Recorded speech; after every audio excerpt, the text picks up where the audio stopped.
ನಾನು ಇವತ್ತೊಂದು ಮಾತು ಹೇಳ್ತೇನೆ, ನಾನು ನನ್ನ ಜನತೆಗೆ ದ್ರೋಹ ಮಾಡಲ್ಲ. 2 ತಿಂಗಳಾಗಿದೆ ನಾನೀಗ ಕೇಂದ್ರದಲ್ಲಿ ಮಂತ್ರಿ ಆಗಿ, 2 ತಿಂಗಳು ಇನ್ನೂ ಸಂಪೂರ್ಣ ಆಗಿಲ್ಲ, ಇನ್ನು 2 ತಿಂಗಳಾಗಿದೆ. ಆಗಲೇ ನನ್ನಿಂದ ಅದು ಮಾಡಿಲ್ಲ ಇದು ಮಾಡಿಲ್ಲ ಅಂತ ಚಾರ್ಜ್ ಮಾಡ್ತಾ ಇದ್ದೀವಿ.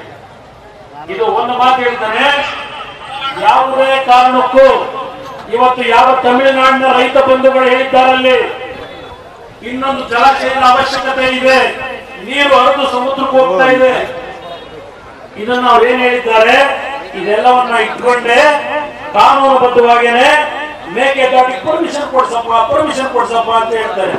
ಯಾಕಪ್ಪ ಆಗಿದ್ರೆ ಸಂಗಮದಿಂದ ಪಾದಯಾತ್ರೆ ಹೋಗ್ಬೇಕಾಗಿತ್ತು, ನಮ್ಮ ಪರ್ಮಿಷನ್ ಕಡೆಗೆ. ನಾನು ಇವತ್ತೊಂದು ಮಾತು ಹೇಳ್ತೇನೆ, ನಾನು ನನ್ನ ಜನತೆಗೆ ದ್ರೋಹ ಮಾಡಲ್ಲ. 2 ತಿಂಗಳಾಗಿದೆ ನಾನೀಗ ಕೇಂದ್ರದಲ್ಲಿ ಮಂತ್ರಿ ಆಗಿ, 2 ತಿಂಗಳು ಇನ್ನೂ ಸಂಪೂರ್ಣ ಆಗಿಲ್ಲ, ಇನ್ನು 2 ತಿಂಗಳಾಗಿದೆ. ಆಗಲೇ ನನ್ನಿಂದ ಅದು ಮಾಡಿಲ್ಲ ಇದು ಮಾಡಿಲ್ಲ ಅಂತ ಚಾರ್ಜ್ ಮಾಡ್ತಾ ಇದ್ದೀವಿ.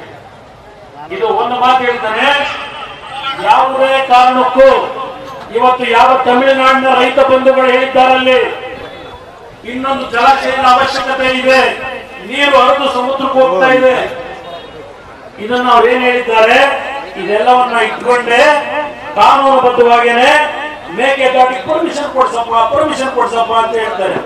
ಯಾಕಪ್ಪ ಆಗಿದ್ರೆ ಸಂಗಮದಿಂದ ಪಾದಯಾತ್ರೆ ಹೋಗ್ಬೇಕಾಗಿತ್ತು, ನಮ್ಮ ಪರ್ಮಿಷನ್ ಕಡೆಗೆ.